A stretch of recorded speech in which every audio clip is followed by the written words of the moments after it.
Witness Docs from Stitcher. How do we know each other? Oh, we go way back.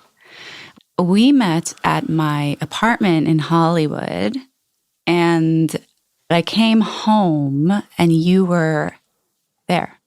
And I gave you a tarot reading when we first met. Uh-huh. Mm-hmm. And a Shavasana massage. That wasn't the first time. Oh, my bad. But that happened. I'm sitting in a podcast studio across from Christina Schulman. She's super smart, a great artist. She's led some of the best yoga classes I've ever taken. She's white. She's got blonde hair, and she's my ex-girlfriend. She was roommates with one of my BFFs from high school, and we started dating around 2015, 2016, right in the middle of my Rubirosa obsession. Do you remember me talking about him? Yeah. I remember you idolizing him. He's your hero. In which way? I don't know, which in his badassery. I don't know. You were just enamored. You did talk about, this was something that maybe was a red flag. You talked about how he got all the women. I remember you talking about that quite a bit. Like, and such a ladies' man. Hey, don't judge me too hard. I was in my 20s, and facts are facts. Ruby is a ladies' man. Christina and I dated for about a year, and then we broke up. Actually, I was the one who initiated the breakup. I'd been going through one of those growing phases. You know the kind. Stuff is building inside you really slowly, so slowly you don't even realize it until one day you wake up and you turn to the person next to you and you think, damn, we gotta break up. I did not see it coming. It was the whole, it's not you, it's me, which I guess is true, but it was a, it's not you, it's me type of, I have to go figure myself out. Which is true. True. It's just not fully true. After we split, I started to think through my feelings. So I started writing. It helped me to get all my thoughts out on the page. It always has.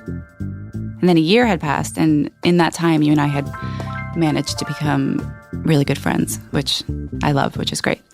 And then you told me that you have something in the works for Modern Love. You know Modern Love, right? The New York Times column about love and relationships. It's also a TV show now. All that writing turned into an essay about this breakup. And the New York Times, they liked it. I think the day before it came out, you said, just so you know, you might not love the title. Just so you know, there's some stuff that might be sensitive or triggering. I can't remember what you said, but something along those lines. And I was like, okay. Cool. The next day, the essay came out. Its title?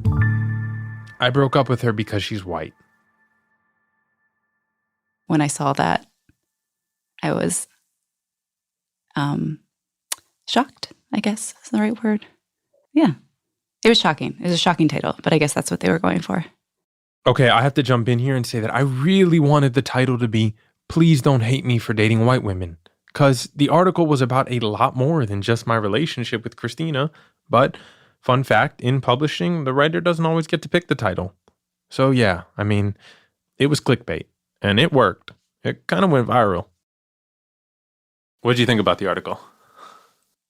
Oh boy. What did I think about it?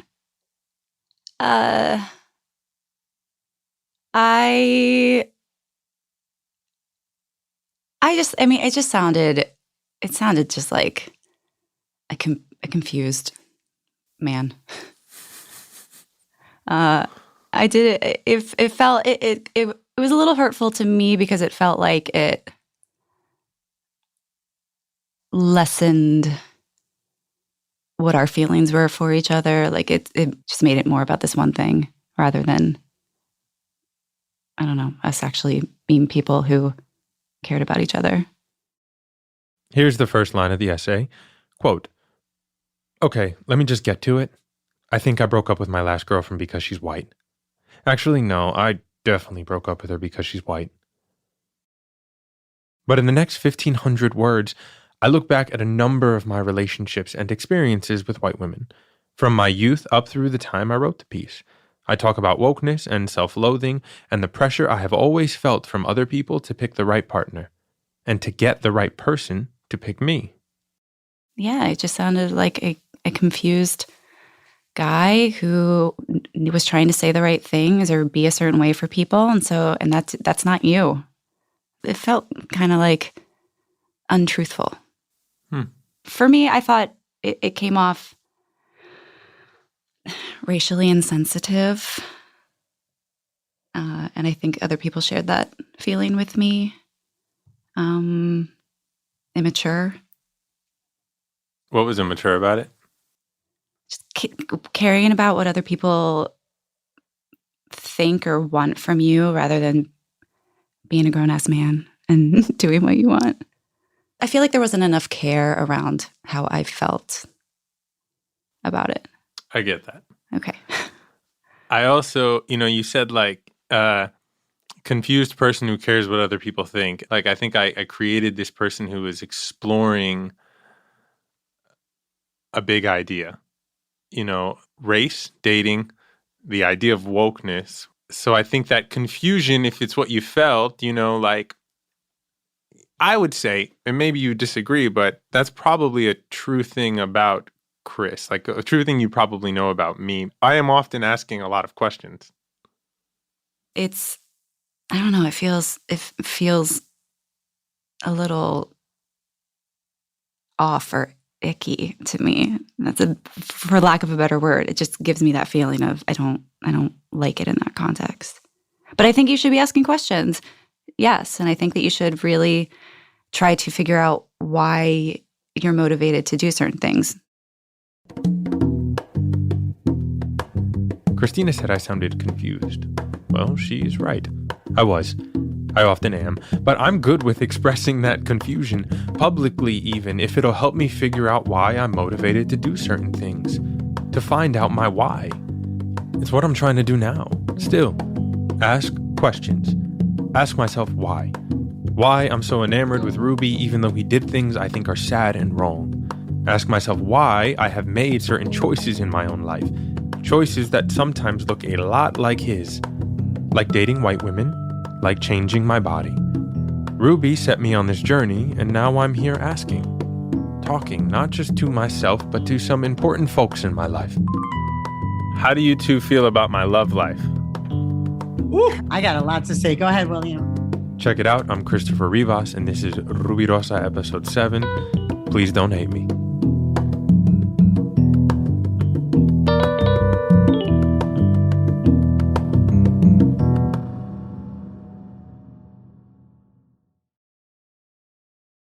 You are what is wrong with the world. Okay, bottom line, dude, marry who the F you want to marry. I totally get it, especially the pick a side comment. When Modern Love published my essay, a lot of people noticed. I was interviewed about it, websites republished it, retranslated into different languages. There were Reddit threads and Twitter threads. A white supremacist YouTuber did a video about it. A video watched over 30,000 times. My editors had warned me about it before it came out. Chris, you are gonna hear everything. Marriage proposals and fury. People will love you, people will hate you. And that's exactly what happened. It's people like you who divide this nation. Please stop. These are real quotes from real emails. You, my friend, are experiencing true enlightenment of how Americans are being sold the bill of goods from the ruling class to divide and conquer us. Just do you, Chris. And when you find that right person to build your life with, who cares if they're black, brown, white, yellow, heck, purple? Even though my identity and circumstances are very different from your own, I relate to the theme that navigating racial realities in dating is a charged, confusing, divisive, and pressurized experience. You need to have the Constitution to stand up to the blatant racism and prejudice, even if it's from your own family. The responses just kept on coming, week after week, and a couple of months into this, I got a DM on Instagram. It was from someone named Gracie Mercedes. She said she got it, that she was swimming in the same confusion. Gracie is a Dominican actor raised in New York who now lives in LA, like me, and she had recently split up with her partner of 14 years. So I asked her to come to the studio and tell me about her own experience having a white partner. So we met after you read my Modern Love column. Yes. And you read that while you were married to a white man? Yes. I mean, we were already separated when I read that. I am technically still married. We haven't filed the paperwork yet, but we are separated. We are great friends still. I want to preface that before I get into this. But yes, he is white. We were together for almost 14 years, married for 8. And I just related to a lot of what you said in that article.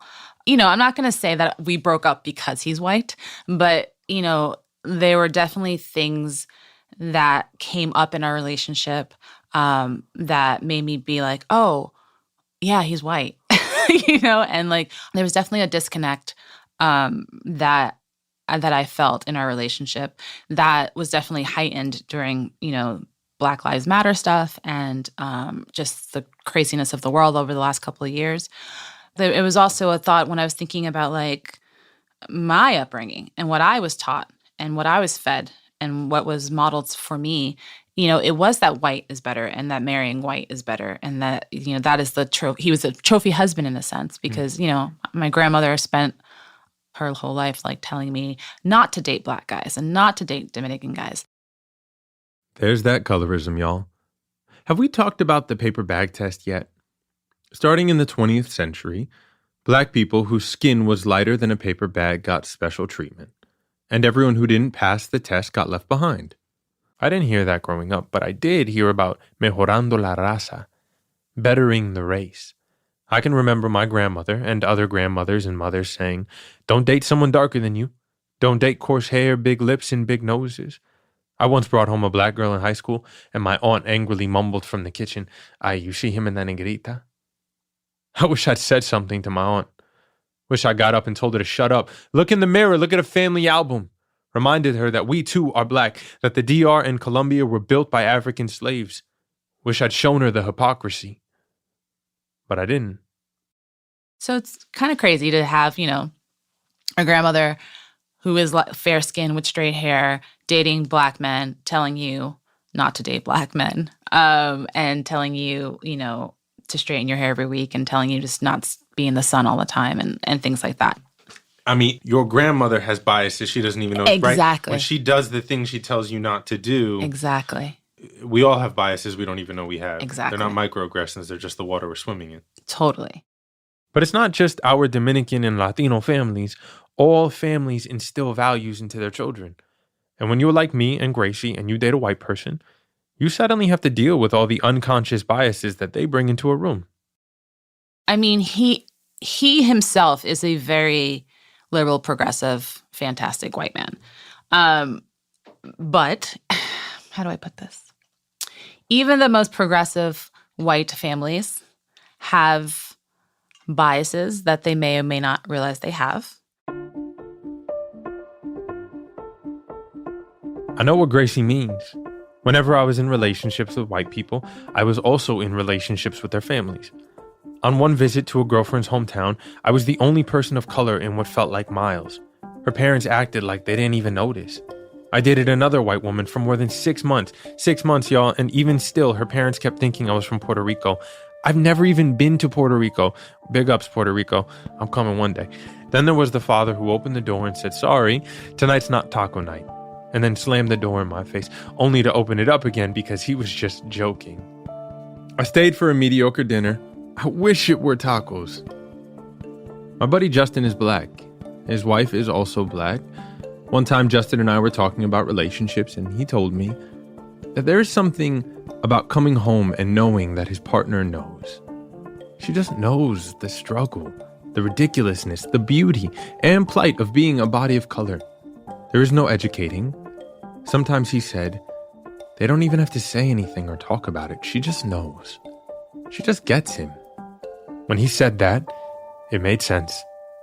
And I found myself wanting to feel that kind of peace in a relationship. To be with someone who just gets that part of me. Someone who just knows. Don't we all? Here's Gracie again.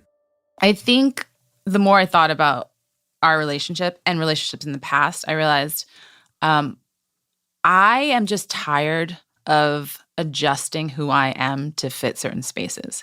Yeah. You know what I mean? And you do that to make other people feel comfortable, right? Mostly white people, to make white people feel comfortable. So the thing of like, I no longer want to. Don't we also do it to make ourselves feel comfortable in a weird way? Well, I think when I was doing it, I thought, oh, I'm just trying to impress my boyfriend's parents, right? But now in retrospect, I'm like, oh no, I was trying to be more white. I was trying to be less Black. I was trying to be less Dominican.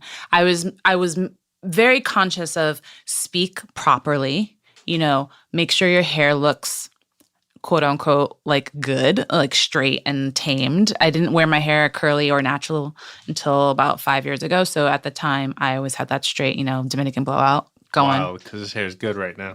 Thank you. So, there was that. And there was just the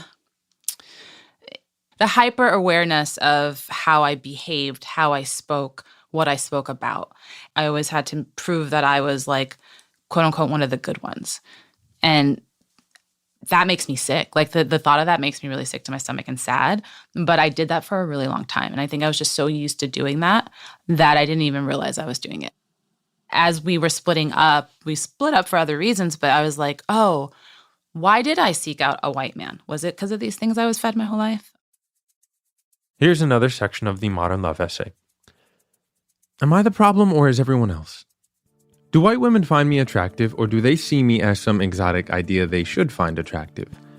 And do I find white women attractive? Or do I see them as some exotic idea I should find attractive? Do I even know whom I'm attracted to or why? As I was writing that, I was thinking about all the examples we see of Black and brown people being chosen and saved by falling in love with white people. From Save the Last Dance to La Bamba, The Big Sick, Master of None, literally the Great White Hope where the white woman is the hope. The amount of stories that have whispered in my ear. Chris, successful, happy, Black or brown guy falls in love with white woman. White woman is his savior. And these stories didn't just exist in the outside world. I heard them at home too, from my pops. As a little kid, I used to watch him get ready in the morning. It was a master class on preparing your mask. First, it was a fresh shave, followed by a ton of cologne because he's Dominican, y'all, so he really needed people to know he was entering a room. And then he'd spend all this time blow drying his hair to get that perfect coif. And then he'd take a black Sharpie to any stray grays in his goatee. He took longer to get ready than me, my mother, and my sister combined. And whenever I gave him shit about it, he'd talk about what he saw as a young man in the DR. There are gentlemen right now. This is him now, saying the same old things. Young men in Dominican Republic that are doing the same thing, and they would go to a nearby airport to try to meet someone very beautiful, someone very nice. That has happened already. And I'll tell you that many have married German young ladies who have fallen in love with these guys. And their opportunity to leave that country is that they met a beautiful young girl who's accepted them and said, you want to come to Germany with me? Yes. Done. And it kind of like in a way is what they're doing is similar. Is that considered womanizing? Just look at 90 Day Fiance. You'll find a couple. That's my mama. You remember her and that beautiful laugh, yeah? It's like when I went to Colombia and mom said, she said, be careful with the women there. She said, they're gonna try and be really nice to you, so you bring them home. It's true. Quick aside, my mom's Colombian, and she'd love if I dated a Colombian woman. But even she knew that me being a U.S. citizen might get me some extra attention. Were they nice to you? I don't know. Now I can't trust anyone, so I don't know. I planted the seed of doubt in you. Sorry. I grew up with jokes like these, interactions that seemed innocent enough, but over years and years, I absorbed a message about how important it was to be chosen, selected. Selected by whom became and remains my dilemma. I'm still learning how to unlearn it all. Okay, how do you two feel about my love life? Ooh, I got a lot to say. Go ahead, William. Well, you've gone through a few. And it's been very difficult. Your mother actually told me, stop falling in love with the girls that he's really dating, because you don't know how long it's going to last. And I understand that during your time, you're finding yourself and you're find the person that might suit you or be the best for you. But we were always concerned because there are some that we really said, please, God, let her not be the one.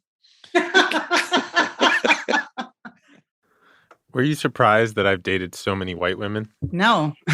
I was not surprised that you dated so many white women, because I don't know. I mean, I think that a part of you wanted to have acceptance in the white world, and maybe for you that came through dating a white girl. Oh, look, a white girl wants me, right? So, I'm good. I'm in, right? Maybe it was that.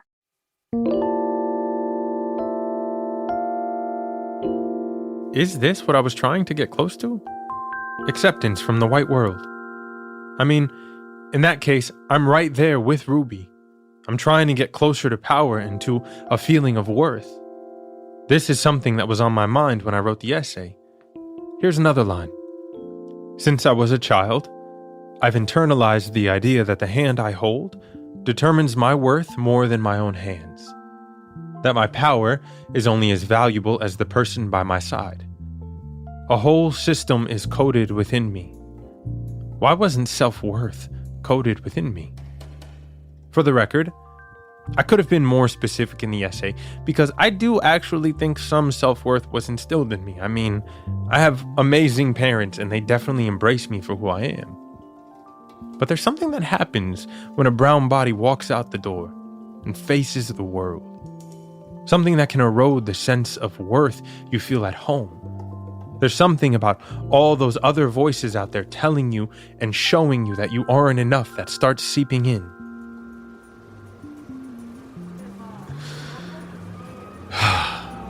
So now, we gotta go back to where it all started. I mean, way back. To Chris Rivas. That awkward, beautiful kid in Queens.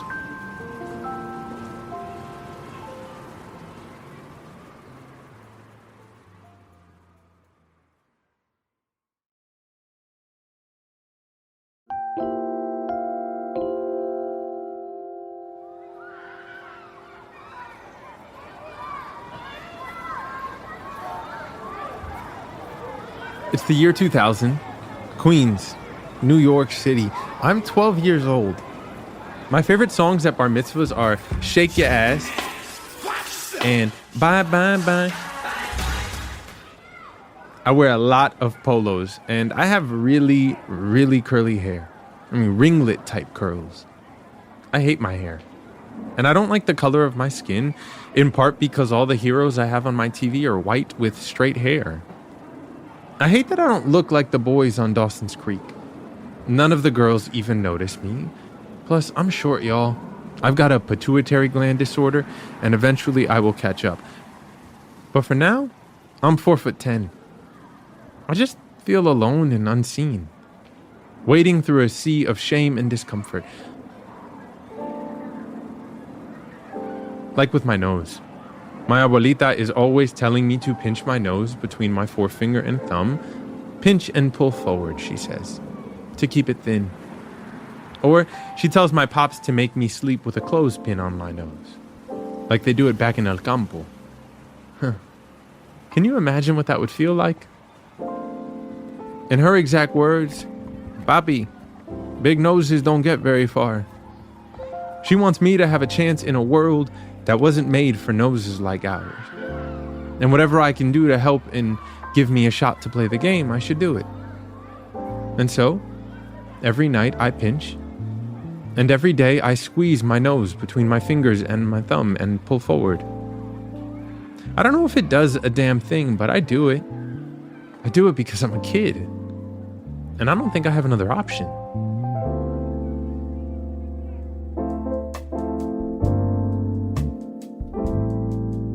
Fast forward. It's 2014, y'all. I am living my dream. I'm 26 years old and I'm a young actor in Hollywood. But still, I keep getting these messages about the way I look. My agents make suggestions, nudge me to rein in my curly hair. Chris, keep it short, they say. Keep it straight. So I do that. I get a crew cut, buzz it all off. A haircut is no big deal. Then they start talking about my nose, suggesting that I think about a nose job. It might help further my career, they say. And that 12-year-old kid still lives inside me. So when they tell me this, I think about my grandma. I think about the things she told me, and it makes sense. It makes sense to change my body so that I can get cast, so that I can be seen, so I can be chosen. I tell my parents it's something I want to do, and they're supportive. They don't say, no, Chris, don't do this. No, Chris, you don't need to change yourself. They don't really say anything. So, I get a nose job. How do you two feel about my nose job, the before and after? Did it work? What kind of question is that? Do you want to answer it? That's another thing. I don't even know whether your nose was bad or good. I don't really pay too much attention to that. You're the one that needed some satisfaction to yourself. And that's what's the most important thing. To me, love you for who you are, and I could see you for who you are. That's it. I also never saw it as a hindrance for you, but you saw it as a hindrance for yourself. So do I think it made a difference? I think it made a difference maybe in your own self-confidence and how maybe you see yourself, but I don't think it made a difference as to who you are as a person. I thought the nose job was because you couldn't breathe.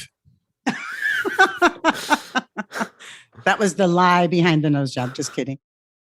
I don't know if I would do something like this again. I'm not a 26-year-old trying to break into Hollywood anymore. Then again, it is very easy to say what you wouldn't do after you did it. But I don't fault myself for making the decisions I did. I was willing to go along with it because I thought it would help me find work as an actor. And I gotta say, y'all, I really think it did. I started booking more gigs immediately. Kind of like how Rubi changed himself to fit into the 1940s glitterati of Europe. And it wasn't just changing the way he acted or talked. No, Rubi changed his natural features, just like I did. Check out what Rubi's old friend Taki Theodokropoulos told me. I once walked into his bathroom, and he was naked, and he was fixing his hair, and he had one of those things that straightens hair, an enormous machine. And I started laughing. He sort of tried to kick me, threw me out of the bathroom. He was straightening his hair because he had very curly hair. But, we made fun of him having black blood all the time. People, we'd laugh. Black blood? Jesus Christ, who says that? And who laughs about it with friends? It's fucked up. I imagine that only made Rubi want to change his appearance even more. This image of Rubi getting ready, it reminds me of something else. My pop's getting ready in the morning. Putting a Sharpie to his goatee, making sure every hair is impeccable. Those young men at the airport hoping one of those European women would choose them. But Rubi didn't just straighten his hair. Y'all, listen to this. He got a nose job back in the 1940s. This is crazy to me. This was basically the beginning of facial reconstruction surgery as we know it. Now, most people getting nose jobs back then were victims of World War I. But Rubi? He wasn't a casualty of anything but the white gaze. One more insecurity of Rubi's was his skin color. He was concerned about getting too dark. He was the only polo player covered in scarves in the blistering heat. Here's Taki again, and you'll hear my producer, Abigail. His features were sort of, there was Negro blood in there because, Santo Domingo, all that. But he was very good looking. But those features were because, people that didn't like him would obviously use the N-word behind his back, not in front of him. And were there many other people in your group of friends that were not white? No. He was the only one. You know, it was an all-white group, and we didn't know any black people. Do you think he ever felt uncomfortable, or was he ever excluded? No. Ruby was very too self-confident to feel uncomfortable anyway. And he knew how much all his friends loved him. He was sensitive, and he knew all that. No. This is new American developed crap recently. We didn't have all those things back then. Ruby, is this really true? Did you feel truly loved? Or did you wince when they talked about your black blood or your curly hair? Would you scoff at the American crap of nowadays, the wokeness?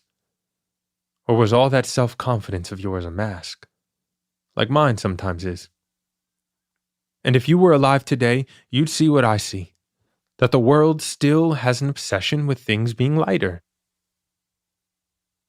Skin lightening products are estimated to be an $8 billion industry. I mean, just watch a novela or a Bollywood film, or go to Ghana where you can see ads for skin whitening products on your way to work, or go to the Walgreens across the street where, right now, we could all grab some skin whitening cream off the shelf. Some of it's for your hands, some of it's for your face, some of it's for, stuff below the belt. It's a thing. Google it. So, Ruby, did you lighten your skin too? Did you powder your face like Trujillo did? Or use some chemical cream? I don't know for sure, but it's not inconceivable. Skin whitening, I don't know. I think for anyone, not just Rubirosa, I think that's sad. Look, it's different times. And honestly, maybe that's what he needed to do in order to get closer. Closer to what? Closer to a better life. Closer to people where he could be surrounded and not be they can point him and say, oh, look at this person. The truth is, if you're doing that, there's a reason for it, There's this book I love. It's a novel called Shantaram by a writer named Gregory David Roberts. And there's this line in the book that sticks with me. Sooner or later, fate puts us together with all the people, one by one, who show us what we could and shouldn't let ourselves become. This is exactly how I feel about Ruby. Fate brought me to him to show me both what I could and shouldn't let myself become. I spent so many years finding the similarities between Ruby and I, and there are so many. But here's one major difference. I don't have that same fear that I think Ruby had. The same desperation to be seen that drove him to heartbreak, to destruction. He didn't have anyone telling him to be himself, and he didn't give himself that permission. Here's Taki again, talking about this side of Ruby. He controlled his temper. He didn't have what people thought a South American temper. Quick fact check. The DR is in the Caribbean, not South America. But this South American temper that comes from having black blood, as Taki would call it, is the stereotype that Ruby faced daily. Did you ever see him lose his cool? No. In fact, the only phony side of Ruby was that he controlled himself too much. Yeah. Now that you mention, I never saw him get out. He was famous. I mean, somebody threw a punch, he could parry it immediately. I think, he hit back, but I never saw him lose his cool. He never lost his cool. At least not in front of Taki, which makes sense. I mean, he had an image to protect. He needed to seem non-threatening so that everyone would still see him as worthy of hanging out with politicians, movie stars, and heiresses. What must that do to a person over the years? It makes me think of the song Ruby sang for everyone. I'm just a gigolo. I ain't got nobody. I'm so sad and lonely.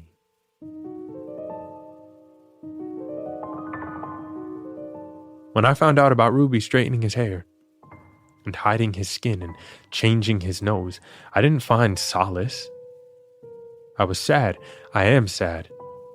And to this day, in the shower, before a meeting, before an audition, before a date, on my way here, today, even after a nose job, I still grab my nose between my index and thumb and I pinch and pull forward.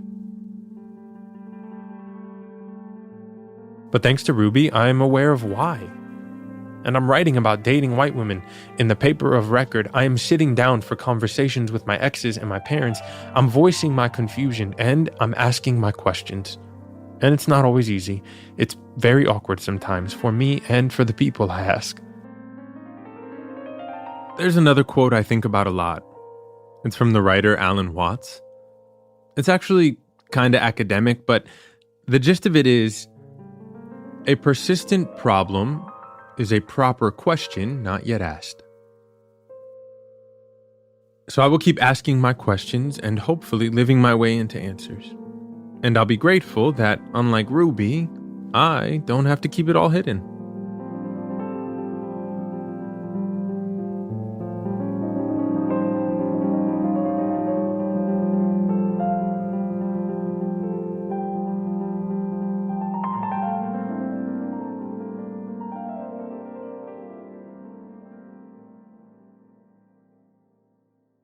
Next time, I start to tell Rubi's story to other people, a lot of other people, and they start to tell me their own stories right back. I mean, every time I have to fill out a census form or something, you have to check off these boxes that, don't always work for people like you and me. So that's what drew me into it was, it was personal. Stick around.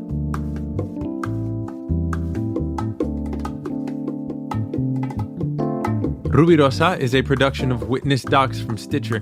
It's created by me, your boy, Christopher Rivas. I am also an executive producer. Abigail Keel is our senior producer. She's magical. Kevin Tidmarsh is our producer. Our story editor is John Delort. Our technical director is Casey Holford. Camille Stanley is the executive producer of Witness Docs. Readings of Rubi's memoir were beautifully performed by Victor Almanzar. Workhouse Media Inc. is also a contributing producer to this podcast, as are executive producers Amelia Baker, Mackenzie Monroe, and Ari Anderson. Thanks, y'all. Original music for this podcast is composed and performed by my homie Wilson Torres, Jason Villamar, and Marcos Varela. Our theme song is composed by Allison Layton Brown.